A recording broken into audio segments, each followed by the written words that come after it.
And it's playoff time. This is Locked In. As per usual, I'm your host, Mason Cameron at PFF_Mace on the Twitter. And with me, as always, my partner in crime, Vishaal Gupta at Vishaal_Gupta 95 on Twitter. V, how are you doing? It was a crazy wild card weekend. There was a ton of money to be made. I know that we cleaned house. How are you doing? You ready to do it all over again this week? Absolutely, very excited to join everybody this week. This is going to be one of the best weekends of the year. Four fantastic matchups. I can't wait. It's so good because we haven't had four great matchups like this in a long Since time. this Even time last last week. year, right? Yeah, it's been since this time last year. I guess that's the beauty of the playoffs. Only 4 games remain, 8 teams. They're going to duke it out. And again, joining us to break it all down, senior IN writer and analyst, Mike Manning at _Mike_Manning on Twitter. Mike, how are you doing? It's great to have you back. I'm happy you could create some time for us because you had the gems, the keys to our great week last week, and I'm hoping you can cash us out a little bit more this week. Oh yeah, I mean they say the divisional round is the greatest week of football during the entire season because you got plenty of games. You got 4 games throughout the weekend, and they are 8 of the best teams in the entire league. You win a playoff game for a reason. You don't you got to play well to get there. This isn't just hey you're playing your third string quarterback like we saw last week or second string quarterback like we saw last week. These are prime matchups. Last year gave us the great overtime game with KC and Buffalo. Who knows? Maybe we get another one of those gems this year. Yeah, what an instant classic that was. And we even had a few really great barn burner games this past week, ones that we're going to go over here tonight. And then we're going to head into our picks and our breakdowns for the games to come in this divisional round weekend. And then we'll kind of pick up back where we were with our futures at the end of the last show. You know, a number of teams have fallen off there. I'm sad to say that my long shot Dolphins bet fell through. They will not be hoisting a Lombardi trophy Could have seen in that one Dade coming. County.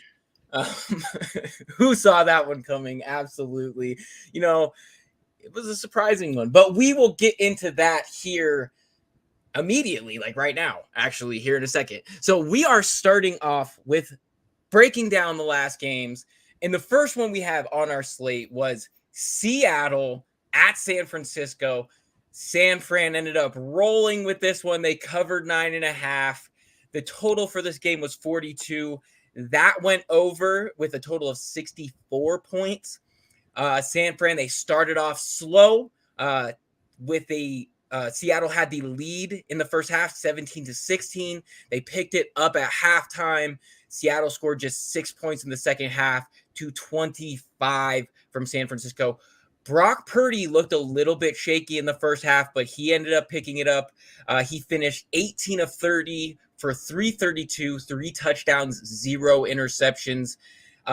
CMC and Deebo Samuel, they had big days. CMC 119 on 15 attempts. That's 7.9 yards per carry. That's insane. Deebo, he had himself a day too. The San Francisco offense finished the day 505 total yards. Just an insane number for what we were talking about and what Mike talked about last week and it looked like it was to be true in the first half when Purdy looked like a young, inexperienced quarterback, but he managed to reel it in, keep it down, and figured it out down the stretch. Mike, were you impressed with Purdy's performance in that game? That was definitely shocking, and I thought you hit the nail on the head when you were like, he is a young guy, and this could be the game the wheels fall off. Were you surprised at his performance? Honestly, not a whole lot. I expected him to have some jitters, which he did, but he regrouped himself and played well in the second half. I think the bigger thing is this Seattle defense isn't anything to be worried about. They have two rookies playing significant snaps at cornerback. Their safety was returning from injury, and I mean this is a average pass rush at best. Even if that, I think it's a below average pass rush. So we're looking at a whole different monster when it comes to the remaining 3 matchups on defense, at least 2 of the 3, certainly. So the possible matchups between Dallas, well, obviously they're having the matchup with Dallas. They get the highest pressure rate in the NFL this season, and you're looking at ball hawk cornerbacks like Trayvon Diggs and the rookie Deron Bland. Very different monster compared to Seattle. And if they see Philly, obviously Philly is one of the best defenses in the NFL too. They lead the NFL in sacks. So he played well, which is good, but I'm not assuming that he's going to have another 3 touchdown, 0 interception performance in these next 2 games coming up. Well, and you also say it perfectly. Those teams are much higher contenders than the Seattle team was. Seattle really didn't give them a lot of pressure on the other side in the second half at all. They struggled mightily offensively as well. Seattle 2 turnovers, 3 sacks. Gino's only bright spot was absolutely feeding DK Metcalf, who had 10 for 136 and 2 touchdowns. V, is there anything that you learned from this game? Or are you excited to see San Francisco move on because they kind of played a game that we knew they were all going to win anyway? Yeah, definitely excited when this San Francisco team, especially this offense, is healthy. There's not a more fun team to watch in the whole league. I mean, when Debo's doing his thing, McCaffrey's doing his thing, and then Ayuk is getting in there with George Kittle. I mean, it's just so much fun. It's literally unstoppable. And I think the main thing we all learned was I'm sure there's 31 fan bases out there that are just so envious of San Francisco 49ers and the offense they get to watch. I mean, that is just so easy to play. I mean, those guys were wide open. I think people were talking about it on Twitter after the game. Purdy only had like 1 or 2 passes into tight windows all day last week. People were just so open. Anybody could have thrown those passes in there. They were just layups. Nothing against Purdy, not taking it away from him, but my God, I'm sure there's so many people who are jealous of that offense and would just love to have that system for their team. You just, especially, Kyle Shanahan, he's a mastermind. He is scheming these guys open by a country mile. It's fun to watch them. They're creative. The play calling's excellent. They're always in the right position. The sky is definitely the limit for this team, and we'll get into breaking down their matchup this week here a little bit later down the road. But we'll head into the next game that we had here on the Saturday slate, and that's right, I'm repping it here today too. If you guys can see that, we got the Jags hat on today. Shout out to our guy Ben Hunt on the Jags. He's driving the Jags bandwagon. He's not just on it, he was driving it from the beginning. So we have the Chargers matched up with the Jacksonville Jaguars. The Jags end up coming back to win this game 31-30. They covered the +2, but if you were in our Discord, you already knew to take them on the money line because we talked about this and gave that pick away in our Discord. If you don't know about that, definitely get into our Patreon. That's how you get access to our Discord, and you can talk to all of us about everything, all your fantasy stuff, all your sports betting stuff, and we will break it down for you right there.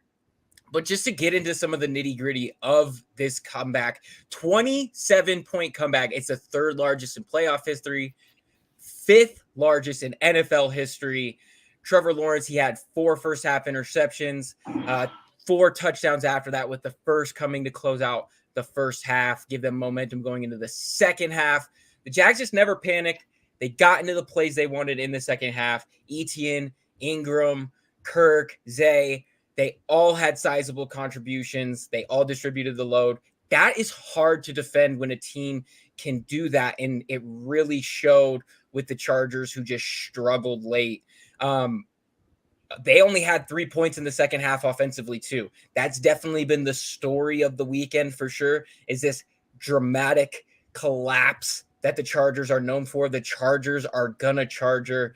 They allowed 17 unanswered points to close out the game and finish this comeback.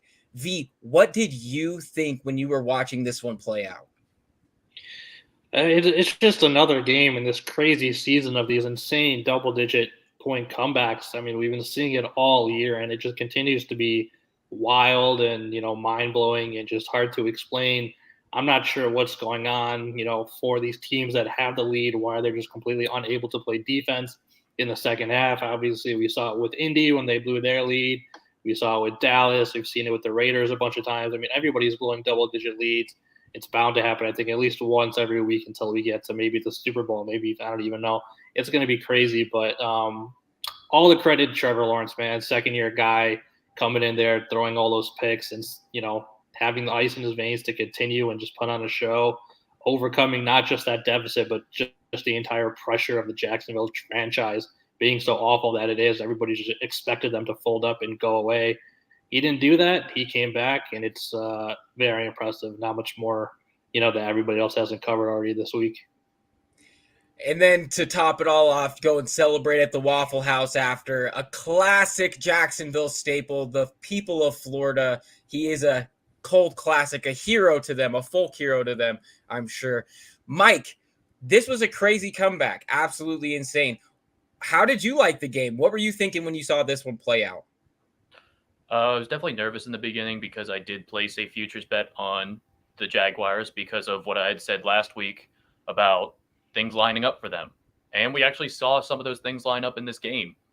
Doug Peterson, an experienced head coach that has been through the trials and tribulations of a playoff run, gone to a Super Bowl. He knows how to handle these kind of situations, apparently, because they came out in the second half and just went on a tear. And Trevor Lawrence responds from arguably the worst quarter of his entire career, probably, might not even be arguable at this point, but comes back and has 3 phenomenal quarters to bring them back and win the game because of his performance, between his athleticism in the pocket and his ability to hit the guys on point as the number 1 overall pick for a reason. It's just trusting in Trevor. That's what I'm thinking here. Just trust in Trevor because he is a stud. He is becoming the quarterback we were expecting when he was the highly touted guy coming into Clemson, was a freshman that won the national title, and has never lost a Saturday game.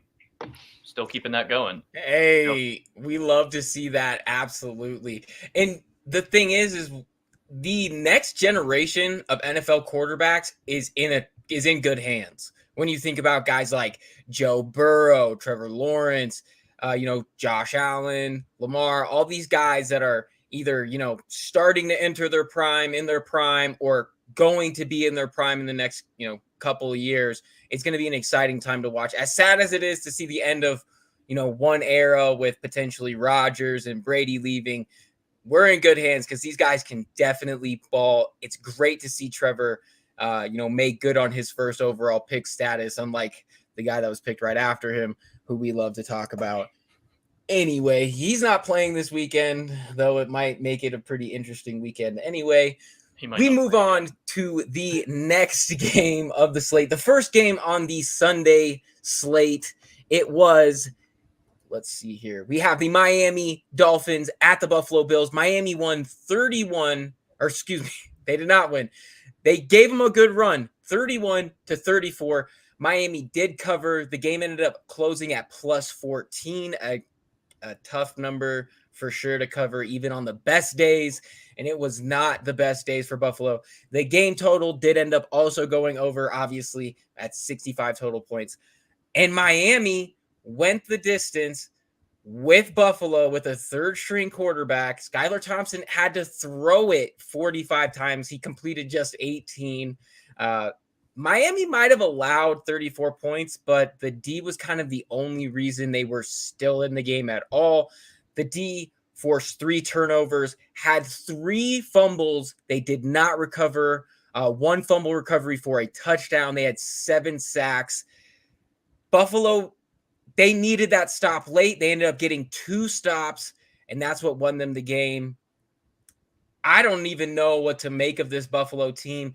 They're an excellent team on paper. Sometimes at their peak, when we see them play, they look like the best team in the NFL. Other times they come out and can't manage to hold down Skylar Thompson. What did you make of this game, Mike? This was just a weird outing altogether for me, and something I was not expecting at all when we talked about this game prior and last week. Yeah, the Buffalo team in general didn't play their best overall. Offense or defense wasn't exactly at their peak. There was several of Josh Allen's deep passes that were caught and then after review resulted in a drop. There was several of those that were over 30 yards that ended drives. It could have easily gone the other, like it could have easily been a blowout if there was just about 3 plays that were different. But that's just not how football works, as we've seen. Allen had his miscues, but there was also an interception that was off Cole Beasley's hands, who just came off of the street and is now a starting role because McKenzie wasn't playing. So it wasn't all his fault. It's not every day that you see a sack fumble that goes back for a touchdown so easily like that. Cards were not fully in their favor, but they were enough in their favor to get them through this game, which honestly is all that matters for anyone that's at least doing something along the lines of a Buffalo fan or is doing a futures bet when it comes to Buffalo, because I still think this is one of the best teams in the NFL. They're definitely one of the best teams left. It's arguably them, Cincy, KC that people are looking at for the AFC. I think that I'm surprised at the line that Buffalo Cincy is having coming up because of how the two teams played last week. This offense is going to pick up, in my opinion. It's just going to be whether the defense can get pressure coming up, because the loss of Von Miller has been huge. This defense isn't the same. They're able to stop the run better, but they have not been able to have a pass rush compared to what they had earlier in the season. And until Tre'Davious White gets back to his form of all-pro level, that's not a good thing for them. Between Kaiir Elam as a rookie, it's a secondary that could be passed on if you don't get pressure. And the Bills are having trouble getting pressure at this point. Yeah, and frankly, this might be the best thing that could have happened to the Bills, because they can now wake up from this. They looked crisis dead in the face, and they ended up coming out on top. And now maybe they snap out of it and they play their best ball the rest of the way, which is exactly what those crazy fans up in Buffalo want. It's reminiscent of when, you have a team like a Power 5 team. They pay a group of 5 team $1 million to come out and play them, and they give them a good run for their money. But at the end of the day, Alabama still wins. So this is exactly what I was thinking when I was watching this one play out. Miami gave it their all. And you know what? I had a heartbreaking time. I don't know if you guys saw the little kid who was crying about the Miami loss. That was kind of all over Twitter. Shout out to him, buddy. Good job on the Miami Dolphins. Your team's going to do good next year. But this year just wasn't the case. V, what did you see when this game was happening live? Were you as surprised as we were? Definitely surprised. Like I said, I woke up late on this one because it started so early. It looked good early on, but then that second quarter was just kind of not good. A couple picks from Josh Allen. I was not expecting this game to be close at all. And to be honest, I'm fairly concerned about this Buffalo team just putting up. I mean, you can't say it was a dud when you scored 34 points, but it's just not a good showing. I mean, it's a 2 seed over a 7 seed playing their third string quarterback. It's not what you want to see at home from a Buffalo team that has Super Bowl aspirations. And they're going to be playing against much better teams coming up. You can't have that kind of performance against Cincinnati or Kansas City or whoever you might face in a Super Bowl game. It's not good. So I'm a little concerned. And I think Michael was right. It's not just Josh Allen. There's other places that are playing inconsistent, but that gives me, even more worry. Like, why is this happening for this team and what needs to happen to fix it? It's tough to tell right now, but definitely concerned with what I saw with them last week. Yeah, I could definitely see it too. It makes a lot of sense. They are going to have to pick it up if they're going to take out some of the top teams in the AFC, like they're going to have this week, which we will again get into, which is just an insane line that I don't understand in any single way. But we'll get into that here in a minute. And on to the second game of the Sunday slate. We had the Giants take it on the road against the Vikings. 31 Giants, 24 Vikings. The Giants obviously covered as road dogs. The game did also go over the game total of 48. The Vikings' poor defense, it came back to bite them when it mattered. Color me shocked. That's just generally what they've done all year. They allowed 431 yards of total offense to Dan Jones and company. Jones had 300 pass yards, 301, can't forget the one, 2 touchdowns, 0 interceptions. He also had 17 carries, 78 yards, and he found my new favorite underdog receiver in the league, Isaiah Hodgins, for 105 and a touchdown. I'm also taking Hodgins again this week for an anytime touchdown. Stay tuned for some more news on that. Minnesota, the offense, they started kind of strong on the first drive, then they fell behind. TJ Hawkinson had himself a day, but Justin Jefferson just wasn't able to get going. The rest of these Vikings playmakers just did not get anything going. Are we at all surprised by this? I mean, we knew that the Vikings defense was going to be their weak point, but are we surprised that it's the Giants that's actually sending them packing here in round 1? Not necessarily. I think when we saw the line last week, it was only 3 points. I think that was kind of a strong indicator that there was concern elsewhere that this was going to be a very close game and a potential upset spot, and that definitely came to be. Very glad we took the over last week. I think that was the general consensus amongst most people. So many points, so many yards. This was a very, very entertaining game. Yeah, good on the Giants. I mean, great job by Brian Daboll doing what he's done. I think I agree with the consensus. He should definitely be coach of the year right now. What he's doing with that offense and those pieces, it's wild. I don't know how many other coaches could do the same thing. There might be only 2 or 3 other guys who could do the same thing. It's crazy impressive. I'm not sure how much longer it's going to continue this year, but I think they've created a foundation there in New York that we probably didn't think was possible heading into the season. So I think they're in a very good spot moving forward. So good on the Giants. Well, it's amazing, and I think the coaching job is so well personified by what happened not only last week, but also in week 18 when you have like a guy that's making $72 million on your roster, like Kenny Galladay, catch his first touchdown in 2 years. Yet you have a guy that you kind of brought in off the street in Isaiah Hodgins, and he has been your dominant X receiver that you've been looking for. And it takes, real confidence as a coach to be able to say, we're sitting this guy on the pine because this guy gives us a better chance to win. And when a lot of people would sit there and go, what are you talking about? So shout out to Brian Daboll. That's crazy that they've been doing so well. Dan Jones looks like a serviceable quarterback when most of the time he does not.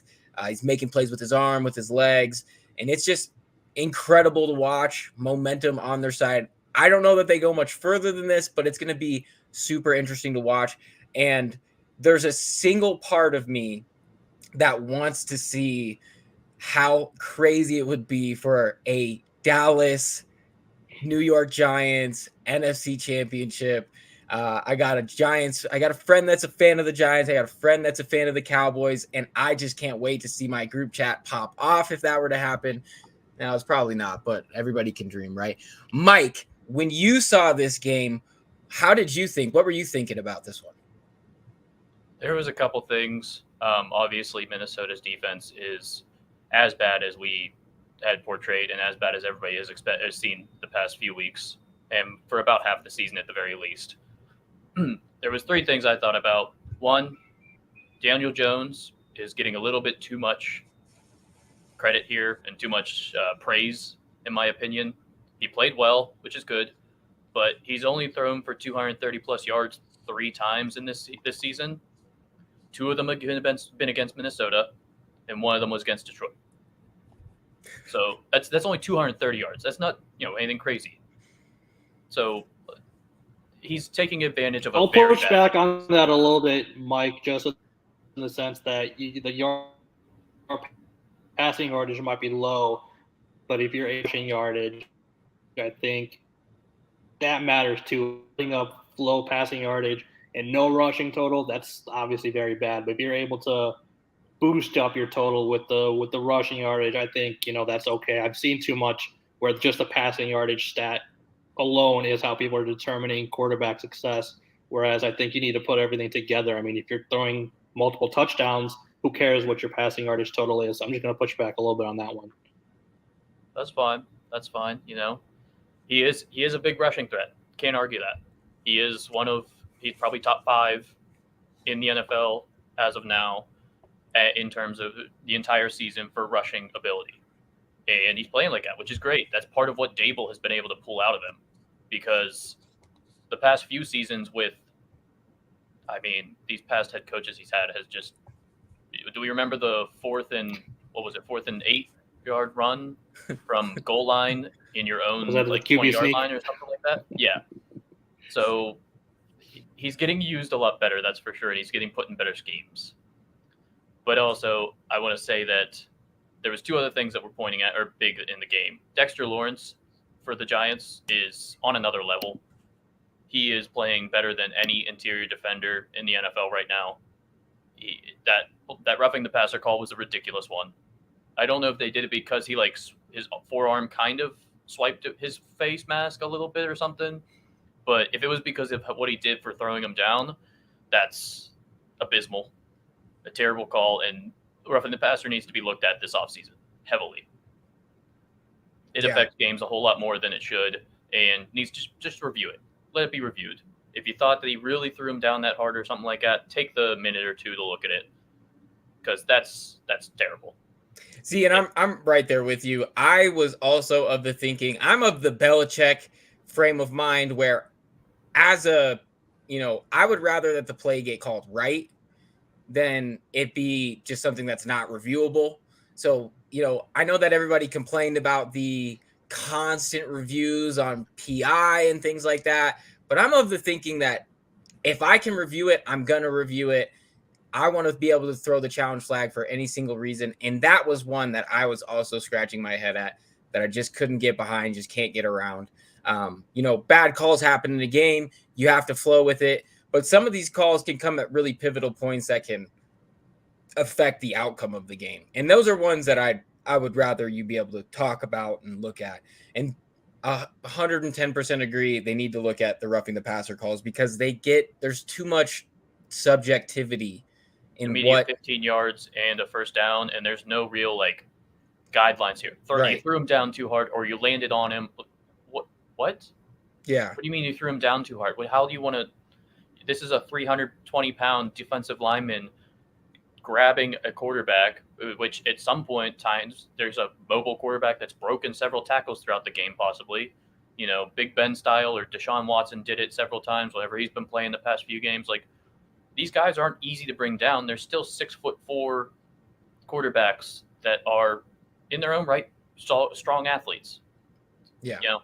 And the last thing I saw was, I did think going into the game, if the Vikings were trailing in the 4th quarter, didn't have any faith. Game was good. Giants were going to win. And as we saw, that's exactly how that went, because of just poor play from behind by Kirk Cousins. Amen. All right. I love it. And we're moving on to a less interesting game entirely, but for some reason, primetime game of the night on Sunday last week. We had the Baltimore Ravens. They were at the Cincinnati Bengals. Baltimore 17, Cincinnati 24. Baltimore ended up covering 8. So with that, it looks like the 2 biggest spreads of the week between Cincinnati and Buffalo did not cover, but they did end up managing to go over by just a hair, over the game total of 40.5. They had 41 total points. And, they say defense wins championships, but sometimes it's a little bit iffy. Something's got to give. So Baltimore's defense, they allowed 234 yards of total offense and still managed to lose. That's kind of crazy. We were just talking about that in a sense of a quarterback's passing ability. This was for an entire offensive performance in a playoff game. Baltimore still ended up losing. The team with more time of possession, more plays run, more yards per play, and fewer penalties ended up losing the game. And that's because the Cincinnati D won the turnover battle 2-1. They allowed 3 for 11 on third down, 25% red zone scoring percentage, and they had a defensive score. When you hit that kind of, checklist right there, it's going to be pretty hard to lose the game. The Cincinnati offense just did not play well. Burrow just 209 yards and a touchdown, and that's promising for a Bengals team to be able to win even when their bread and butter doesn't really show up. Mike, what were you seeing when you saw this game? Were you at all worried about the Bengals, or did you know that, hey, they're playing, a backup quarterback and a Ravens team that just has not looked great? And as V said, the Ravens defense also is, wishy-washy, and they ended up performing decently well, but still it wasn't enough. What did you see when you saw this one, Mike? I wasn't too worried during the game as to whether Cincinnati was going to win or not.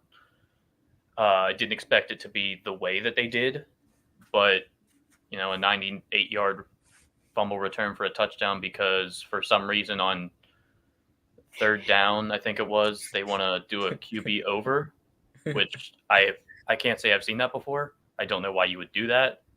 I know that I've heard other professionals sit there and say the when you do the over, one, usually it's not a quarterback that's doing it from 2 yards out. If it's going to be from 2 yards out, you hand it to the running back that can be able to have a running start to be able to get a good jump. I don't know how well somebody can just be like, what, that quick and everything. That's why you do that from 1 yard, and usually you do that on fourth down, so that even if you were to fail, they're on the 1 yard line. Your defense can deal with it accordingly. But overall, I think Cincinnati should be a little bit worried. There was some big instances in this game. They were run on completely. They could not stop J.K. Dobbins. I don't know why they didn't feed J.K. Dobbins more, because he was looking phenomenal. It seemed like every run was going for at least 10 yards. They had trouble with Eli Apple again. Shocker. Eli Apple let up another burn for, I think it was like a 40-yard or 30-yard touchdown to Demarcus Robinson, who isn't exactly the best route runner in the NFL. And their offensive line is getting banged up bad. So this is, they're starting Jonah Williams, their left tackle, is not expected to play this week, it seems like, because I think it was a dislocated kneecap, which sounds horrible. So they're going to put Carmen Jackson, the second rounder from last year, to left tackle. They still have the rookie at left guard for Volson.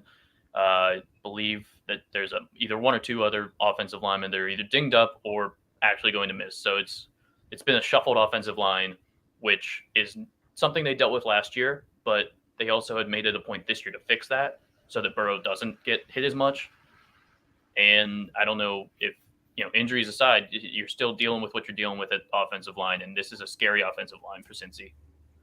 Yeah, I think Alex Kappa might be the other one. I've got to look at the injury report, but I think that's who else was limited at practice this week.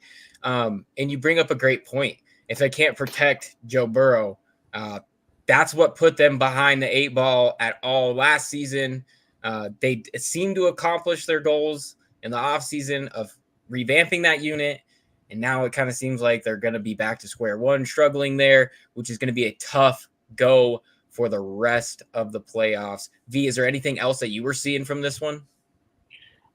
Pretty much what Mike said. Definitely a little bit of a shocker, this one, that it was so close and it was actually tied so late in the game with Baltimore on the goal line ready to take a touchdown lead. Pretty crazy. Good stuff by Tyler Huntley in the second half. Looked kind of like the guy we saw a little bit last year when he came in for Lamar, but wasn't doing any of that during the season this year. So kind of came out of nowhere a little bit, but it was fun to watch. But agree with the sentiments that there was some concerns for Cincinnati, and I'm sure we'll get into it more as we talk about their game this week and, their future outlook heading into the rest of the playoffs. Right, and that's going to be a big one because I know that we all have Cincinnati futures tickets from we did last week. We'll have to buy ourselves out of that position this week. Yes. We will have to go ahead and hedge a little bit this coming week. And so for the final game of Wild Card Weekend, we had the Dallas Cowboys absolutely take it to Tom Brady and the Bucs in what could possibly be Tom's last game in the NFL, or if you subscribe to weird conspiracy theories, him and Sean Payton are going to be in Carolina next year. I don't know where these things come from or what the rest of this industry is puffing on for that to be the logic behind Tom's rationale or Sean's rationale. I don't know. I don't know who pays people to think up these conspiracy theories, but Anywho, so down to the nitty gritty. Dallas obviously covered as 3-point road favorites. They absolutely stomped them. This game also ended up on the under. Shout out to our guy Pedrito in the Discord who took under 45.5. And we love a good hook, buddy. We love a good hook. And we wouldn't have caught that hook if it wasn't for the man of the hour, Brett Mayer, who is the Dallas kicker for anybody who doesn't bother to learn kicker names. That is the Dallas kicker. 4 missed extra points. Mike McCarthy stopped letting him go out there at one point, and you could tell that he was devastated. I'm a bit of a troll, so I had to giggle at that. But he was rewarded by going for it on 4th down to score and put the game away. Tampa Bay just struggled mightily in every facet of the game, pretty much. They could not run the ball for anything, which has kind of been a theme for them. They ran 80 plays on offense, 66 attempts for Brady, just 14 points. Brady also had a costly red zone interception trying to throw it away out of the back of the end zone. Rumors are swirling that Brady's going to retire. Tampa Bay's already made a number of moves on the coaching staff. But I want to know, first off, before we break down the game, V, do you think that that's enough to keep Tom around in Tampa? Probably not. I don't imagine necessarily why he would go back there. I think the offense has its issues, and I think more importantly, the defense just isn't what it was the last couple of years when he was there. There's more desirable options out there. The one we were hearing all offseason was Miami, and I think the situation with Tua right now, that makes a ton of sense. You get to go there with Tyreek Hill and Jalen Waddle. Sign me up for that. I mean, I think that make a logical destination. You stay in Florida. I think it probably works out. So I think that would be the most logical place for him to go. And you know what? And that makes a ton of sense. And even though a lot of people are already counting that out because the front office said the Miami front office said they were going to be, Tua's going to be back next year, and they sounded excited. But guys, there's so much stuff that happens from now to next training camp and through free agency. Don't be surprised if you see some weird stuff happen. Mike, do you think that that's enough to keep Tom around, or what happens next for the Bucs if he were to go? Or where might he go? What would you think about that? As of now, my head says he's going to Vegas because it makes the most sense for him, as in he has weapons. He has a number 1 wide receiver. He would be playing with the best wide receiver he's had since Randy Moss in New England, and second best of his career, certainly. He has a strong left tackle, at least. The entire offensive line isn't great, but his left tackle and Colton Miller's good. He's got a running game. If they bring back Josh Jacobs, then they'll have a great running game still. And they have at least a defense that has pieces. Obviously, Max Crosby, strong player, good pass rush. And I don't think he goes back to the AFC East in any facet, even though the Dolphins already paid a first-round pick to try and get him, basically. So I think his days in Tampa are done. There's no reason for him to come back. This team isn't going to be able to revamp itself in off-season. They don't have the money to do it. They don't have the players available that they'd be able to do it with. And most of the players on this team are aging.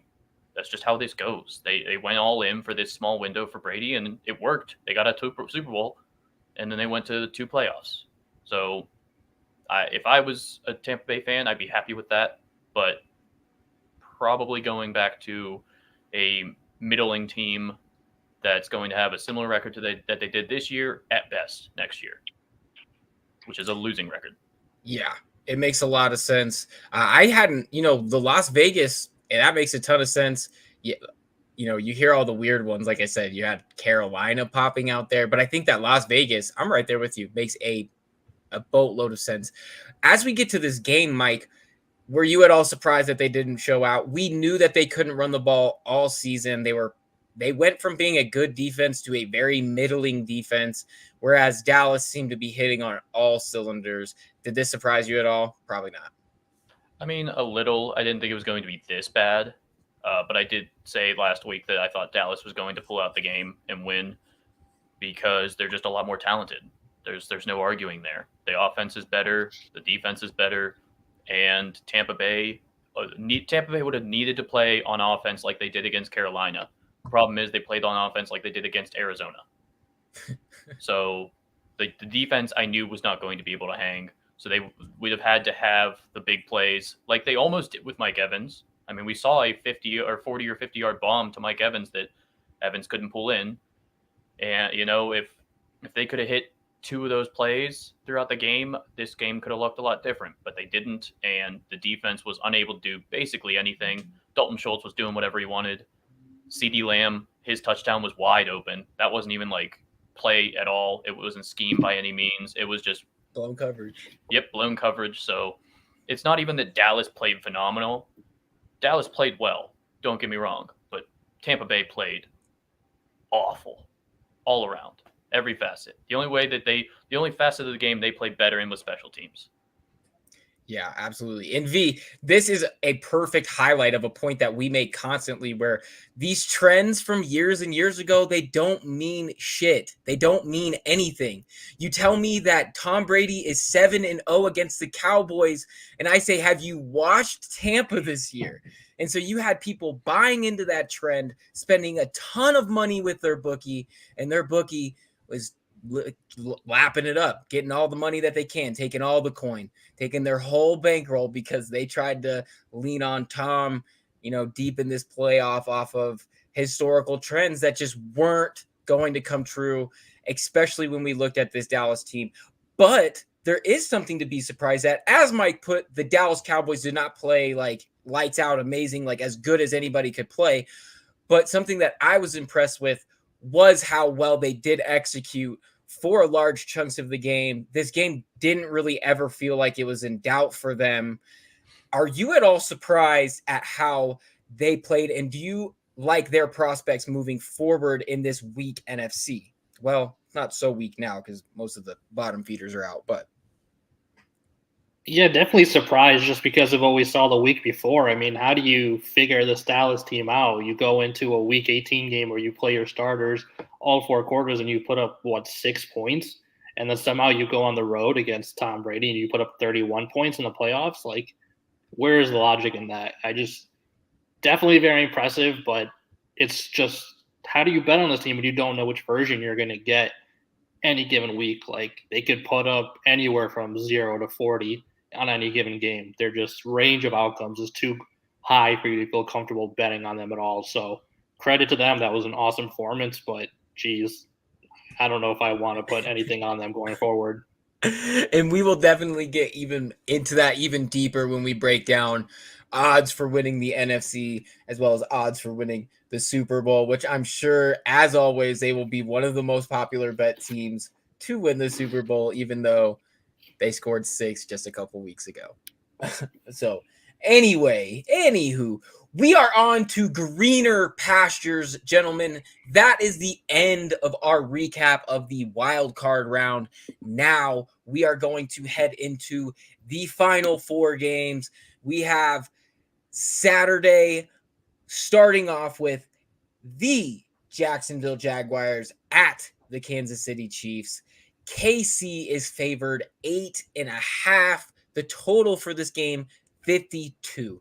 Just some trends to get out of the way. KC 2-5-1 against the spread as the home team. That's 3rd worst in the NFL. Jacksonville, not a whole lot better as road dogs. 3-5 against the spread. But this is where they vary and where they differ. Kansas City, over their last 8, have covered just 2 games. Over that same 8-game span, Jacksonville has covered 6. That's a pretty sizable difference, especially when you think about how often KC is favored by a number like 8.5, a number over a touchdown. It seems like they are frequently getting more than one score, and they are rarely making good at that. They have only covered 7+ points 3 times this season. They are 3-6 against the spread in those scenarios. I wrote this up as my favorite pick of the week over at importantnonsense.com. If anybody did not see that, go check it out. We drop it every week through the playoffs, giving you each of our favorite picks. I wrote this one up because I just think that the Cats are too rambunctious to give more than a touchdown to. At their best, they can put numbers on the board. And what we saw last week, how they were able to come back against the Chargers. Now, I'm not going to say that this Jags team is going to make miracles happen and win as the underdog outright 2 weeks in a row and absolutely sweep the AFC West out of the playoffs. But 8.5 is just too many to give to this team, to give to Trevor Lawrence in this offense. It just screams backdoor cover to me. V, what are you seeing when you see this matchup coming up? Yeah, definitely lean towards the Jaguars on the points. Like you said, it's a lot. 8.5 is a ton for this late in the playoffs. But I don't necessarily know if I love it and don't know if I would actually play it this week just because Kansas City's offense is that good. They rank first in points scored and yards gained so far this season. Jacksonville has allowed the 9th most yards in the league this season. I'm not in love with Jacksonville's defense. I think they have some nice players. They made some plays here and there, but overall, it's not a defense that I'm willing to bank on being able to stop Patrick Mahomes for 4 quarters. And this is a Kansas City offense that does not give up. I mean, you go back just a couple of weeks ago, they're playing that Saturday night game against Vegas when they have really nothing to play for when they're up by so much, but those guys are still in there. They don't take their foot off the gas. They're going to hit you for 4 quarters. It would not shock me if Kansas City was able to pull out like a 10 or 14-point win. So while I lean towards Jacksonville of the points, I would probably stay away because there's some better plays this weekend. That hurts me deep, V. That hurts me deep that you're not on board with my favorite play.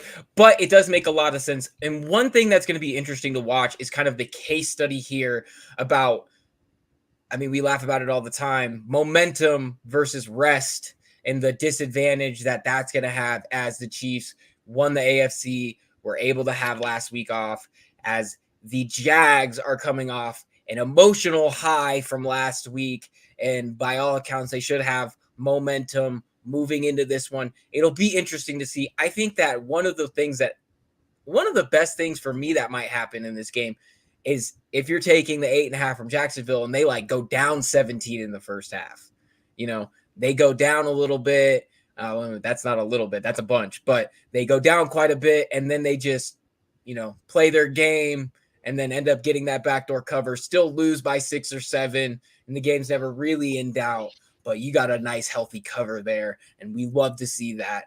Mike, what are you seeing when you see this matchup between the Cats and the Chefs? I mean, as I said before, the Jaguars were my favorite team of the AFC to be able to pick as a, you know, futures bet that had all the things that you could put together for a team that could make a run. And we saw those things come together last week when the quarterback was playing out of his mind in the second half and the coach knew what buttons to push as a Super Bowl winning coach to get his team to react to a 27-0 deficit. Although I do find it hard to believe that they're going to be able to cover this. I got to think that KC is, although they let up 6 touchdowns in 2 games late in the season to the Russell Wilson-led Broncos offense, like just Russell Wilson, and Trevor Lawrence has been playing way better than Russell Wilson has. I just think that this KC offense between Travis Kelce and Jerick McKinnon specifically and their scheme is going to be tough for the Jaguars to be able to contain. I'm rooting for Jacksonville, but it's going to take a lot of things to come right. Jacksonville's defensive coordinator, I believe, came from Tampa. So he knows how – he's seen Patrick Mahomes. He's played him plenty of times, and they obviously played earlier this season. So maybe this defense – if this defense can force KC into 2 turnovers at least, then Jacksonville has a good chance to win. That's the best I got. Hey, I'm right there with you. That makes a lot of sense. It's hard to beat Mahomes, period. You know, they're stellar. They're a fantastic team. They've played really well. All the Chiefs fans in my mentions can take that to the freaking bank and stop messaging me on Twitter. But yeah, I fully expect them to win this game too. I think they're just way too good of a team. I think also having the extra rest is interesting. A question that I don't have on here for you guys. We have a total of 52.5 points. Let me double check here. Yes, that is the highest of the weekend, which when we think about tons of points on a game total like this, one of my first thoughts is anytime touchdowns. Are you guys liking any players to score, or specifically any players to score here? Ones that I was obviously looking at, you have Travis Kelce, who leads the Chiefs in touchdowns. They're the highest scoring team in the league. Another one that I was really liking is Jerick McKinnon. I actually wrote that up over at PFF this weekend. They are going to have a hard time controlling him near the goal line. He has a ton of touchdowns to close out the season. Is there any other guys that you guys are liking that should maybe be targets for anytime touchdowns this week? V? I definitely like Travis Kelce. You're going to see him in the player props article I wrote this week talking about his yardage total, but I also love him for a touchdown this week. Jacksonville has allowed the most yardage to opposing tight ends this season, so I think he's going to get 70, 80, maybe even close to 100 receiving yards in this one. I don't think Jacksonville has anybody who can cover him one-on-one, and if he's going to get that many looks, that many targets, that many yards, he's bound to get into the end zone at some point in this game. So Kelce would be the person I'm looking at. Yeah, that's interesting. And, also something else on the other side, I know that KC actually has allowed a ton of touchdowns to wide receivers too. Mike, you're the wide receiver guru over there. Is there anybody that you like from maybe the Jags side that could find their way into the end zone this week? I'm looking at two Jags to get an anytime touchdown. The two I'm looking at are going to be Zay Jones and Evan Ingram. Picking one of those two is going to be a prime like safe or a value type bet, because Zay Jones caught a touchdown last week. He's been a lot more involved overall throughout the second half of this season, as is Evan Ingram. Evan Ingram's caught 10% more of his passes this year than he did last year. He's getting more looks throughout this offense as they have progressed. I think that KC, their biggest weaknesses are their linebackers in coverage and their outside cornerbacks, which would be more towards Zay Jones rather than Christian Kirk. Although I do think Kirk will have a solid game. I think he'll be peppered with targets, and he's been the main focus of the red zone, which is why I think KC's going to focus on him in the red zone. Let Zay Jones have a one-on-one on the outside. And he could just tower over any defender on KC. I love those. And just for everybody following along at home, Mike highlights Zay Jones, Evan Ingram, both of those guys at around plus 200. It looks like I'm seeing best odds for Zay at 205, Evan Ingram 225. As for what me and V were looking at, Travis Kelce has the tops in the game at minus 135, which is, I think a lot of guys misinterpret what value is in betting. They think that automatically plus odds are the most valuable, and that's the only thing that can equal value, but that's just not true. Even negative odds are valuable because some things are closer to a certainty than they're given credit for on the book. People don't realize that these odds are implied odds in a percentage that imply how likely something is going to happen. So that is what we take advantage of here. And even at plus 135, that's still a huge advantage for Travis Kelce. And for Jerick McKinnon, we are looking at best money is even at MGM. So go out there, make sure you guys shop around to get the best odds. That is how you make the biggest paydays. And that is an interesting draw moving forward. I couldn't agree more with you guys. I really like those picks. One of two streaks has ended.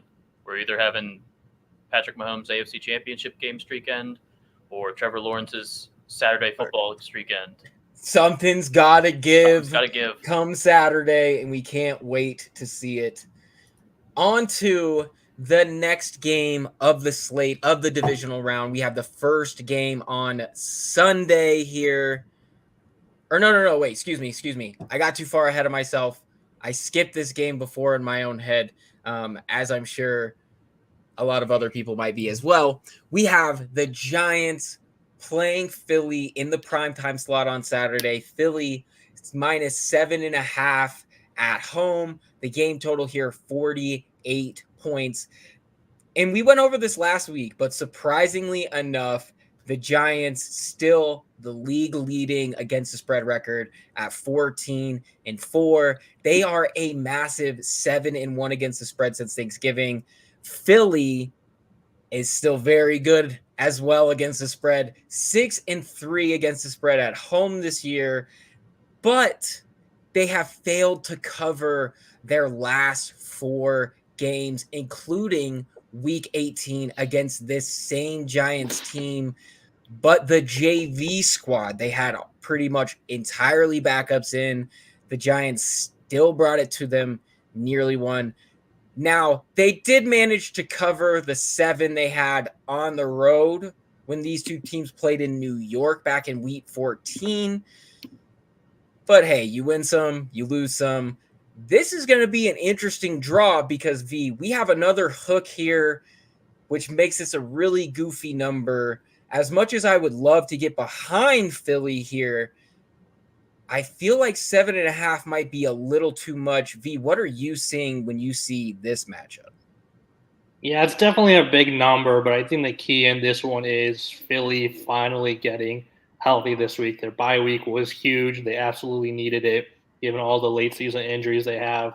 Jalen Hurts is finally off the injury report. He should be good to go. Lane Johnson's going to be playing in this one. Linval Joseph is back. Robert Quinn is back. And CJ Gardner Johnson returned in week 18, but getting that one extra week off, I'm sure is going to help a ton.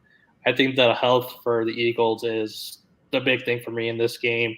I think when they're healthy, they're absolutely the team to beat in the entire NFL. And if Hurts is going to be 100% in this one, even with a big number like 7.5, I think you still got to take them. I think this could be a nice blowout in this one. I think Philly's defense is just days and days and weeks and months ahead of whatever Minnesota was throwing out there last week. They're going to get pressure. They're going to play good coverage. They're going to make Daniel Jones's life very, very difficult. So a fully healthy Philly team equals a cover for me. Yeah, and the interesting thing for sure that I've seen, and one of the matchups that I'm really highlighting is, like I said, my new favorite guy out there, Isaiah Hodgins. I love a good underdog story. I love the fact that he took a guy's job who was getting a fat check. I love it all. And he has come out and played really well. He didn't play in their week 18 matchup, being, a much more important player than the $72 million receiver you signed. And when he did play in this matchup in week 14, he was a very good player. He again had a pretty big day, which included a touchdown against Darius Slay in cover 1. That's going to be a big theme this week. So the Eagles, they play a ton of cover 1 close to the goal line in the red zone. That's actually a coverage that Daniel Jones has played really well against in this season. In the red zone, he has taken advantage of man coverages, and I'm interested to see if they can figure out how to stop this team when it gets closer. That makes the total for me very interesting. As much as Philly is getting healthy and is way better, I think something's got to give. And at one point, I think they could obviously really cover the 7.5 fairly easily. I could see many scenarios where that's the way it goes and they cover like 10 points or whatever. But I think that the Giants may have it in them to put a few scores on the board, make this one a little bit closer. So one that I'm really liking here is actually the over. It is still a decently high number at 48, but we're kind of hoping that Philly can cover a majority of that on their side. And then that leaves the Giants to score roughly, 17-20 to give us the rest of the way. That's one that I'm kind of highlighting this week. It's still a tough game to read. Mike, are you reading anything that we're not seeing from this one? I mean, the two games they played, one was a blowout with all the starters playing, and one was a close game, oddly close, but it wasn't as close as the score actually was. It was just closer than most expected, thanks to the late touchdown by Kenny Golladay when they were basically just playing prevent defense for Philly because they were up by more than a touchdown, so it didn't matter with a minute left. And that was obviously some backups in there. We've seen this past week that these third matchups are tougher than expected to read. I certainly didn't expect Seattle to come out and play as well as they did. So it's and Miami, obviously with a third string quarterback, did not expect them to come out and play as well as they did. I think that Giants have a good chance because of how well they're playing right now to be able to cover this. I do expect Philly to win, but more of a 4 to 7 point win is what I'm looking at probably, rather than the blowout type that we might expect, even though Philly is healthy and a much better team. There is going to be a big difference between what the Giants defense did last week to Justin Jefferson, because I think that this Philly receiving core is a much more broad and talented overall type receiving core than the Vikings receiving core was. You double and bracket Justin Jefferson. Obviously, Hawkinson went off with 10 plus catches and 100 plus yards or whatever it was, which he's a good player. There's no doubt about that. But I'm taking Devontae Smith. So if you do that to A.J. Brown, Devontae Smith can easily just go off, and it wouldn't be a surprise for anybody. He is much better than Adam Thielen or K.J. Osborne, and Dallas Goedert is at least on par with Hawkinson, plus the array of running backs that they have in the running game, with Hurts also running the ball. I don't think that this Giants defense is going to be able to slow down this Philly offense, and I think it is going to be a higher scoring affair like you think. So I agree with you there. Well, and absolutely the biggest thing is, potential MVP candidate Jalen Hurts, making those plays with his legs. A lot of those, not covers for Philly over the last 4 did not come with him in the lineup. So that's going to be an interesting draw. This team is obviously stronger with a guy like that in the lineup who is making both amazing plays with his arm and amazing plays with his legs. So this is actually going to be an more interesting matchup than you would think. And I'm praying for this. I get, Eagles, Cowboys. I get that could be the NFC West, the NFC matchup, the NFC conference matchup. But it would be so much funnier if the Giants did it. So that's all I mean. Anyway, so that does it for the Saturday slate. We move into the Sunday slate, and we are starting with the game that was shaping up to potentially be the game of the year in the regular season. It is now happening in the divisional round. Lucky us. We have the Cincinnati Bengals at the Buffalo Bills. And we alluded to this one earlier, but this line does not make a lick of sense to me. We have Buffalo minus 5.5 at home. The game total here, 48.5. Both of these teams failed to cover big spreads during wild card weekend. But some nuggets. Cincinnati 2-0 as a dog against the spread. Buffalo struggling to cover spreads all season long is 3-5 against the spread as a home favorite. I don't really get this line very much. Mike, help me make sense of this. Why is this closer to a touchdown than it is like a neutral 3? Beats me. I got nothing. I have no idea why. There's no inclinations based on the season-long play or the wild card game play. Both played poorly overall. But I would say that in general, Buffalo actually played better as a team and had just a few things not go their way. Like, ball didn't bounce their way in certain things. And they had the more fluky game go against them. While Cincy had more of a fluky style game go their way, with obviously the goal line return for the touchdown. So overall, they didn't play great by any means. They played a stronger defense against Baltimore. Baltimore's a much better defense than Miami. There's no questions there. But I didn't see a lot from the offense that really gave me a lot of hope in comparison to the missed plays that we saw in Buffalo's side. So I would sit there here. I think it would be closer. I thought this was going to be the closest game of the entire weekend. I would take the Bengals to cover, even after all I've said about how poorly they played last week. I still would take the Bengals to cover, and I'd like the over in general because I think this is going to be a high-scoring affair. This is going to be similar to that Kansas City Buffalo game last year. Maybe not as much of a thriller, but I do think these two quarterbacks are going to be able to sling it around against defenses that are, at least in terms of the secondary, not having their best play as of now.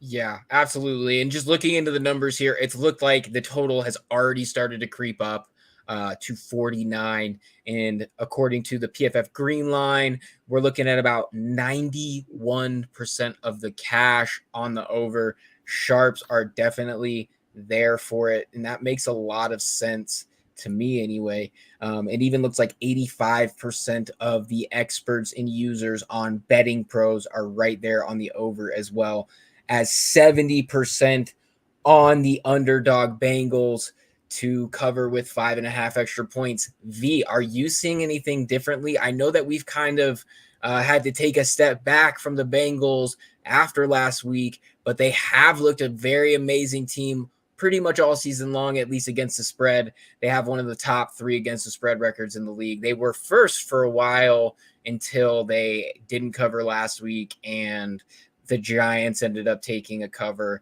to overtake them for the best against the spread record in the NFL. What are you seeing with this matchup? I mean, I think it's going to still be an amazing matchup that we got to see a portion of play out just a handful of weeks ago. What are you seeing with this one, V? Yeah, I'm definitely hopeful this is going to be an exciting matchup because this is definitely the most exciting quarterback matchup, at least I would say, this weekend. So I'm definitely looking forward to that. For me, the main thing that sticks out is the injuries for both teams in this one. We talked about Alex Kappa and Jonah Williams already for the Bengals on their offensive line. Looks like both guys are going to be out, which is unfortunate. I think the good thing for Cincinnati, though, is that Buffalo might not be the defense that can take advantage of those guys being out. So I think that might not come into play as much as it could against other defenses that have better, defensive line playing who are able to generate more pressure. But the Bills also have a couple injuries. Dane Jackson banged up his knee last week, and Jordan Poyer missed practice all week. He's probably going to play, but he has a torn meniscus. So those two guys are likely going to play for Buffalo this weekend in the secondary. But if they're not at 100%, that's going to be trouble for them trying to cover Jamar Chase, Tyler Boyd, T. Higgins. I mean, just because you're out there doesn't mean you're going to be as effective as you normally are if you're not at 100%. So the injuries for me are the key in this one for both sides. But I think you guys both mentioned it, 5.5, just an insane amount of points. I mean, I think it's a lot of the same logic that we talked about the first time around when these guys were going to play a few weeks ago still applies. You love Josh Allen and Joe Burrow, but the consistency from Burrow as compared to the inconsistency from Josh Allen is just massive at this point. I mean, it's just so many turnovers for Josh Allen.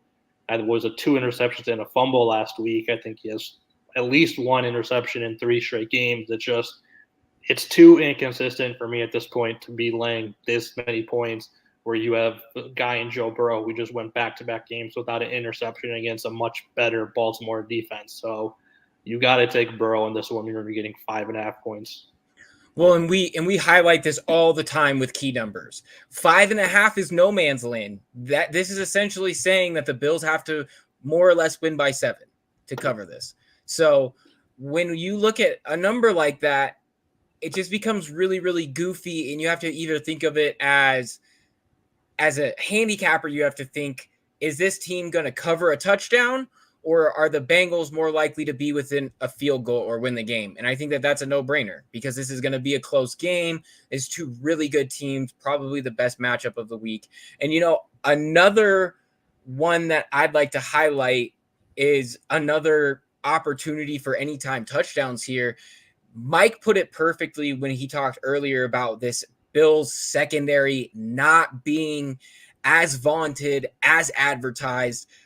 Former All-Pro Trey White has been not great this year. I actually did a little digging yesterday, and this Bills defense has 2 DBs that graded over 65 PFF coverage grade. One of them, Jordan Poyer, who is dealing with the knee injury, as V mentioned. The other plays in the slot away from a guy named Jamar Chase, who can absolutely tear defenses apart. He has played excellent football, takes advantage of single coverage. Joe loves to look at him with one high safeties in close coverages. I think that this is a big opportunity for him to eat. And it's going to be an interesting ride to see who else can play, because it looked like the Bills went. It's hard to find a lot of this information, because if you don't realize, when they no contested this game, they took all the stats off. They took the film down. It's hard to find. Like, I had to go back and look, and thankfully the Athletics still had the old box score. But the Bengals were starting to cook, at least passing the ball against single coverage. Tyler Boyd ended up taking one. He had a touchdown. I think that we might see a bunch of that moving forward. Is there anybody that you guys are liking to maybe make good on some props here, or even to get into the end zone? Mike, we'll start with you here. Yeah, if I had to look at somebody real quick as a nice option, I would want to do Gabe Davis. And it's because, as we said earlier, Eli Apple has been playing like a bust of a first-round pick. Because he is. He's played solid in general throughout the season, but he gets those plays where he just, I don't know if he's looking in the backfield or expecting a different route and gets beat on a double move or something along those lines. But there is, I would put as much as I could on the fact that Eli Apple is going to get beat at some point in this game. And Gabe Davis is certainly a player who's been inefficient throughout the entire year. He was great last year in terms of efficiency, especially when it came to touchdowns in like the red zone and things like that. He had the highest rate of receptions going for a touchdown. It's just what he did. And it didn't change in the playoffs with 4 touchdown catches against KC. So I expect him to play better. He was apparently at the jugs machine all week because Von Miller brought in a replica Super Bowl trophy and had said to the guys, hey, look, this is what you guys are working for. You said you were going to work hard for this. Well, let's get to work. It's not over yet. And Gabe Davis took that as, I got to stop dropping the ball and start making some more plays. Let's hope that jug machine worked for him, and he just burns Eli Apple for a long touchdown. And, it seems like he's, big game Gabe, because when the lights shine brightest, he does play well. And he had a lot of opportunities this last week. That's a great draw there. V, is there anybody else that you're highlighting in this one? That's who I was gonna say. Mike took the words out of my mouth. It's Gabe Davis. I think he has at least one touchdown in 3 straight playoff games. This is his time of the year. He loves January. He's gonna ball out. Anybody else I would look at? I don't know. Jamar Chase is a pretty safe bet. T. Higgins, I think, was the one who scored in the game last time before it stopped. So T. Higgins is also probably a pretty safe bet this week. And another one, just because I was pondering over this as I was deciding on some anytime touchdowns too. Dawson Knox is a huge red zone threat for Josh Allen and the Bills. Josh has been finding him quite a bit. Found him last week during wildcard weekend as well. So that is another great one. And he's somewhere around plus 220. So another huge value there. And of course, this is going to be a great one to watch. I can't wait to sit down and watch this one on Sunday. And we have another, not quite as, I guess maybe it's not quite as interesting competitively, because I feel like the Niners are a better team, but from a historical standpoint and even a recent rivalry standpoint, we have the Dallas Cowboys heading in to San Francisco or Santa Clara to face the 49ers. We have San Fran favored by 4 here. Game total 46. A little couple of nuggets here. San Fran has covered 8 of 10 since the bye, as well as 4 straight overs. 6 of the last 7 for them have ended in overs, which is an incredible feat considering they have not missed a beat. They almost look better with a 7th round pick, 3rd string rookie quarterback. It's an embarrassment of riches what they can do over there. V, what are you seeing when you see this matchup? Is Dallas going to surprise us at all, or is this a Philly or is this a San Fran game? I think the spread is kind of right there in that spot where it could probably go either way. The four is a tough number, but what I'm looking at in this game is definitely the total. We talked about the Cincy being a 5.5 point favorite making no sense. I think this total makes even less sense, to be honest. I don't know why this is the lowest total of all 4 games this week at 46. I'm going to throw out a few numbers here. Dallas has scored 27 plus points in 10 of their last 11 games. San Francisco has scored 31 plus points in 8 of their last 11 games, including 5 of 6 since Brock Purdy took over.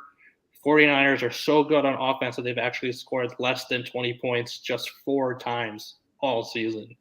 I don't know where we're getting 46 from. This could be closer to 60, and I would still be considering the over. I mean, these offenses are pretty much unstoppable right now, and their defenses are okay, but I think we've seen that they're pretty beatable. I mean, if Geno Smith is putting up solid numbers against this San Francisco defense, I think Dak Prescott has a good shot to do the same.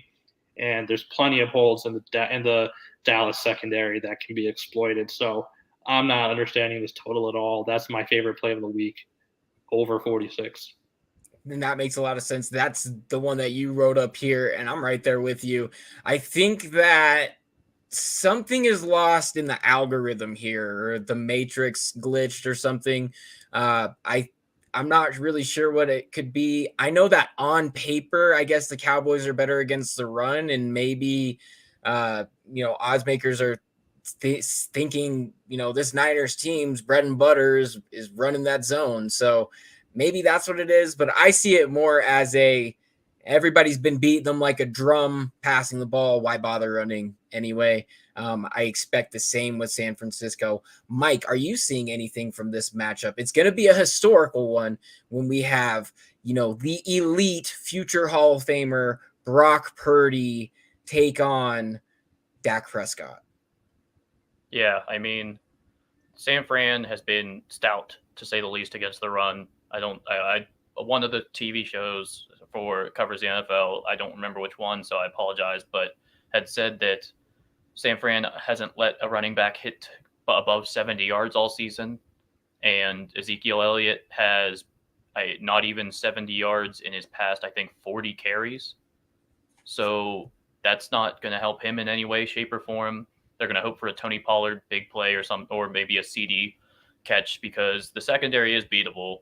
Travarius Ward is good and has been solid all season, but they lost their number 2 cornerback Mosley early in the season, which made them play Lenore. I don't know how to say his first name. Lenore. Yeah, Lenore, who is a second-year, 5th-round pick out of Oregon, who has not exactly been – he's been flashy, to say the least. And that's forced Jimmy Ward, a safety, to play slot cornerback, and he has not done well there. So expect CD to actually have a good game in the slot where he primarily plays. The thing I'll be curious about is how this defense does in the second half, which is where they've really thrived throughout the season, since the bye week especially. They have more turnovers, twice as many turnovers forced since the bye week as they do missed tackles on the defense in the second half. They aren't making mistakes in the second half at all. They aren't missing tackles. They're turning the ball over, which obviously Dak leads the NFL in interceptions, or was tied for the lead. So he's certainly prone to be able to throw a pick or two. We have seen, the Ezekiel Elliott fumble the ball before. It's not exactly his strength. So I do think that this San Fran defense can take over in the second half at least. And we saw last year, Deebo Samuel just torched Dallas in this playoff game. He went off last week as well. The San Fran offense was able to run all over Dallas last year. They have McCaffrey now as well as Mitchell. So I do feel that the over seems easy. but I think that San Fran's going to cover the spread as well. Yeah, and I could definitely see it here too. And one of the other guys we were shopping around for scores with, I love that you highlighted CD Lamb there. I know that he scored last week off of a broken coverage, off of a busted coverage, but as you did say, this 49ers secondary is beatable because they have been very hurt. I think it was 7 or 8 touchdowns to wide receivers over the last 4. I think that's kind of a shoe-in for CD to find his way to the end zone. Dak has played pretty well too. That's another reason why I just don't understand what scenarios give a 50-50 shot of under 46. I don't see that at all in any facet. So I'm right there with you guys. And that actually concludes us for the divisional round matchups. But now we head into a little bit of retconning of who we are taking futures on. Anybody watching at home, don't look at hedging on a future as you failed. We're just trying to find the best value where it sits, wherever it does. And you can actually go many teams deep and still win money. And so that's where we're going with this week. So we're starting with the NFC, guys. We have the Philadelphia Eagles still leading this division at plus 165. San Francisco plus 175. Dallas plus 375. And at the bottom here, the New York Football Giants plus 1,300. Who are you guys liking to come out of this NFC now? I know that we talked about it a bunch last week. We threw around if everything went right, Minnesota could go. Everything went wrong for them. Their defense has been atrocious. They double covered Justin Jefferson, and that pick fell off of our board. But that is the way that it goes. Now we're sitting with these 4 teams. We were still obviously high on Philly. San Francisco looked as good as they have, at least for the second half. Is anybody popping out for UV as maybe a value here, or who are you taking to just win the damn thing? I'm still going with Philadelphia. I think they're still the team to beat, especially if they do come out healthy. I mean, that's obviously a big question because we haven't seen it quite yet, but if it does turn out to be true, you still have to take them even though they're the favorites out here. I can understand arguments for San Fran and Dallas, but we know what the issues are. We know San Fran has a 7th round rookie at quarterback who's going to have to go on the road to Philly, most likely if they want to win the NFC. And then we have a Dallas team that we've talked about being wildly inconsistent quite a bit this season. So I still got to stick with Philly here. Yeah. And Philly, health is the big thing. Getting healthy at the right time is sometimes worth more than being good. And lucky for them, they're both. So it makes a lot of sense. And even at 165 here, it's still an immense value. Guys, the favorite can still be a value. You don't have to pick further down the board to get value. Winning money is the goal. We don't want to wash away money. And I'm sorry I keep hammering on the value thing.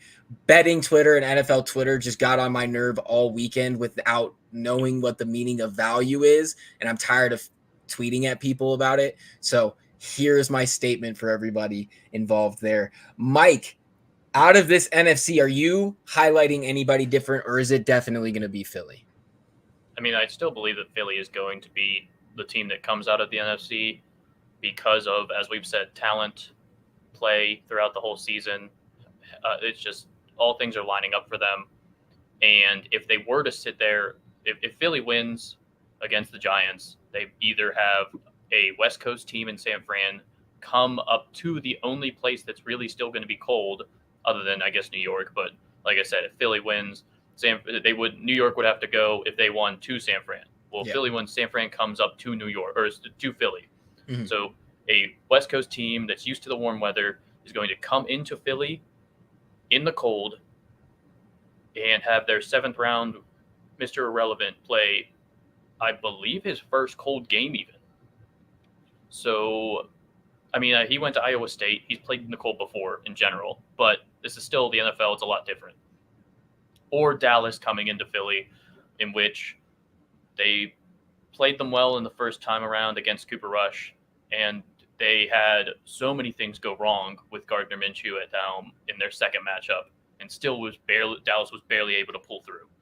So it's all signs point to Philly. If I were to pick one of the other four teams, it would be Dallas, just because of you ride the hot streak of the quarterback that just gets on fire and continues to go for 5 touchdowns a game, maybe. Who knows? And I do think that Dallas would be much more able to beat Philly and Philadelphia than either New York or San Fran in terms of their offense being able to take advantage of Philly's defense in some way, because they've seen them so much. Their wide receivers were able to beat the cornerbacks in Philadelphia when in the game in Dallas.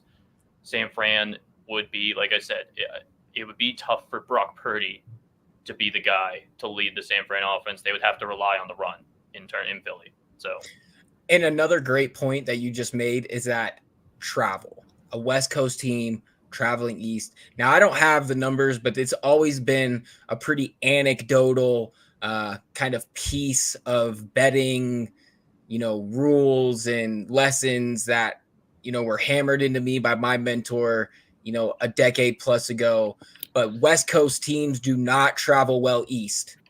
And it is the opposite for East Coast teams. They travel a little bit better when they travel west. Something about body clock, I don't know. I'd actually, if any of my data scientist friends are watching this, or any of our colleagues over at PFF see this, I'd love to see that case study of data on that, because at this point it's all anecdotal, but that is definitely a big thing. And it's hard to travel, period. But when you have to travel many hours to go and do your job, that's going to make this tough. The weather difference is going to make this tough. And frankly, I know that we haven't talked about this exactly, but the 175 for San Francisco is just not indicative of their actual odds of winning this thing, in my opinion. We've talked about it a number of times. They're starting a rookie quarterback. At some point, the wheels can fall off. Now, if he continues to go on and play great and win the Super Bowl, like, it'll be an amazing story. But in, this universe that we live in, it's more than likely going to be that, hey, he had a great season. They have a lot to build on, yada, yada. But at 175, just 10 points off. And let me check here. And for some reason, I don't know if this is correct here. Looks like BetMGM is listing them both at 160. Points Bets and Caesars are both listing San Fran as the favorite at 160 and 150 respectively. I don't see it. I think that they're the only, and the Giants are really probably not going to win. But I could definitely see something going the right way for Dallas, them really catching fire and going in and riding some of that momentum. And of course, Philly just being the better team. So that makes a lot of sense for me. And we're actually going to go into this same question for the AFC boys. We have, for starters, KC leading the way at plus 150. Buffalo behind them. I've almost called them Baltimore twice tonight. Buffalo behind them, plus 175. Cincinnati, it looks like Oddsmakers are also a little bit shook by the performance. Quite a bit lower than the other two. They are at plus 400. And coming up the rear, we have the Jacksonville Jaguars plus 1,500. And we know Mike has that ticket already in the bag for the Jacksonville Jaguars. Mike, tell me why me and V should go out and double down on this Jaguars ticket moving forward. What are you thinking about this one? They showed their moxie last week. They have played the Chiefs before, and I believe it was before their stretch of Trevor Lawrence getting fire and playing at this optimal level. So in the last game they played, Jacksonville had their worst pass rushing game of the season. So then Trayvon Walker last week had a career-high 6 pressures against the Chargers. Obviously a much different offensive line in KC than it is in LA.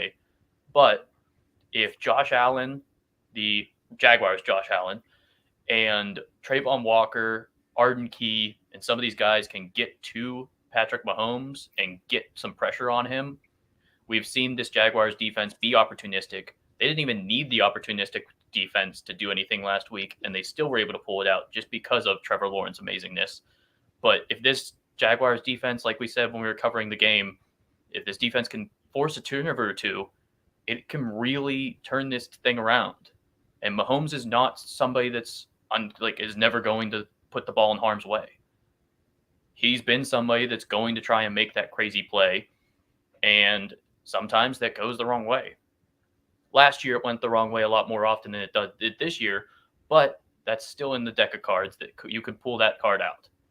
So if you have Trevor Lawrence still playing at the optimal level, then let Doug Pearson call these crazy plays, and let's let Travis Etienne break a run or two.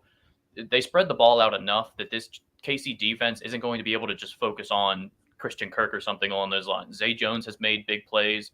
Evan Ingram, we had seen like the game against, I believe it was Tennessee, where he just went for like 160 yards. He has that in his bag of tricks. And Travis Etienne, as I said, is one of the best big play threats at the running back position.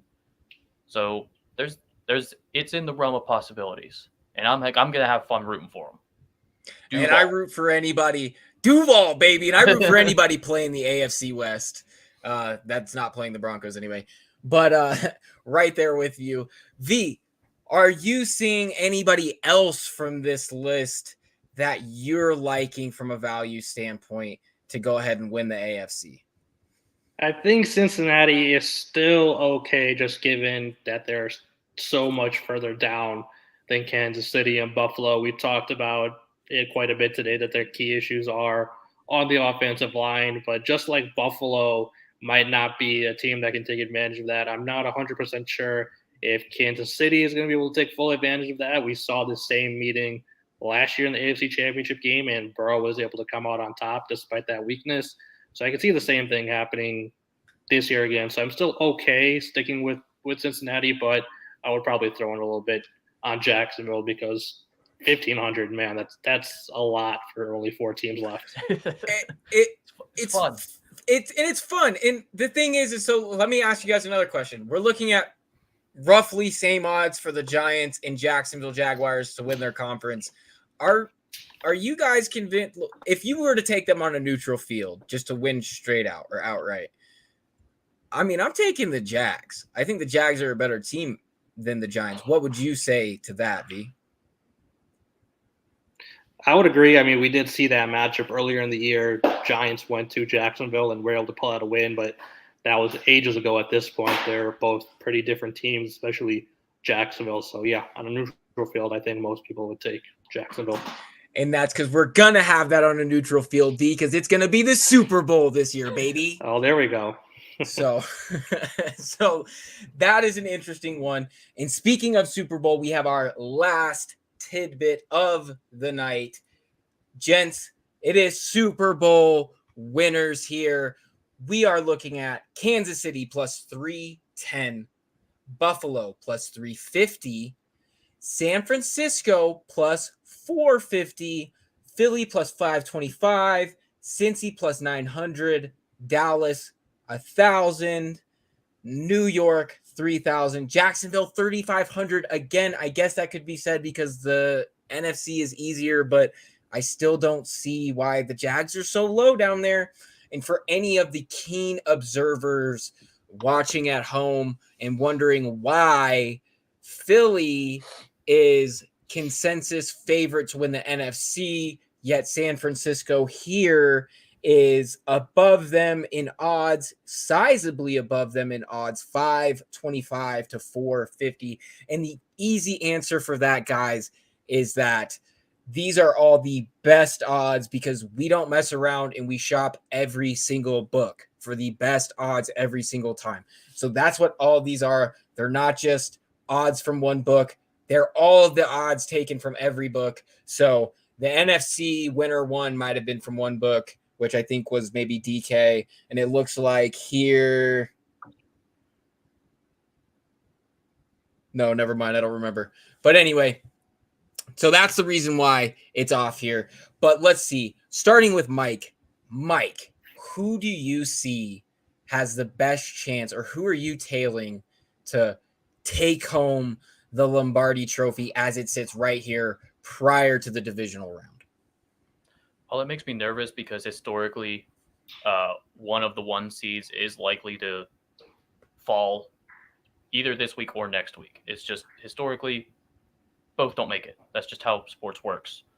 But Philly's sitting there in the 4th best odds, being as talented as they are, and I think it's recency bias or something along those lines that they looked not so great at the end of the season, even whenever Jalen Hurts returned for the final game, which he looked fine. The biggest thing was they were able to move the ball. They just couldn't punch it in the red zone, which 9 times out of 10, I'm taking them to be able to do that most games.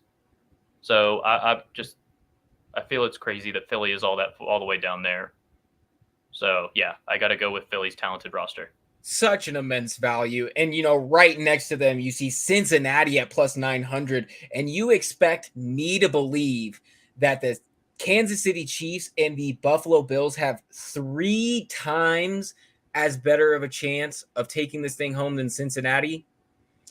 As bad as Cincinnati, as underwhelming as they were this past week, I don't believe that worth a shit. And I'm going to take both of them to go ahead and win this thing and watch them duke it out for the Super Bowl and have me winning either way. V, are you seeing anything that we're not highlighting here besides the obvious contenders out of the AFC South and the Jacksonville Jaguars? I'm also going to make a flip. I think Mike just said it. I think everybody talked about Cincinnati this last week. This week, we're all talking about Philly. I think it just makes the most sense. They're healthy. They have all the firepower. They have the quarterback play. They have the defense. They can do it all.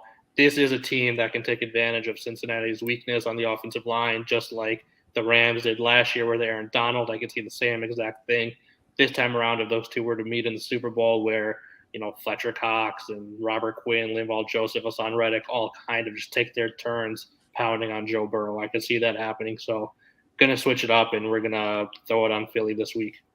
For the sake of the next decade, I really hope they don't break him in half, but we will see. And gents, that does it for us for our breakdown of the divisional round. It was fun. I had a good time. I think we have a lot of money on board. We made a ton of money last week. We absolutely killed it. And I always attribute that to our special guest, Mike Manning. And Mike, I know you're going to be back for us for the Super Bowl. We might have you back here for the conference championship round. If we win a bunch of money, you're not going to have a say in it. I'm going to be forcing you back here to win me some more money. For anybody curious about awards futures, V and I will definitely hit on that a little bit in kind of the off week leading up to the award show. I want to say that that's usually on Thursday, and we're running the show on Thursday. So we might have to change it up and see around on the off week here, but we will see and figure that out. But yeah, that does it for the divisional round preview. We're back next week, same time, Thursday, 9 p.m. Eastern for the conference championship round. And of course, check out everything that the IN betting team has going on at importantnonsense.com. Check out everything Mike's got going on. Mike is killing it out there. You're going to want to get a hold of what he's writing down. V this week, he's taking on the player props pick. I had a special feature. I'm going to be writing a anytime touchdown player props pick over at profootballfocus.com. So everybody go check that out if you haven't.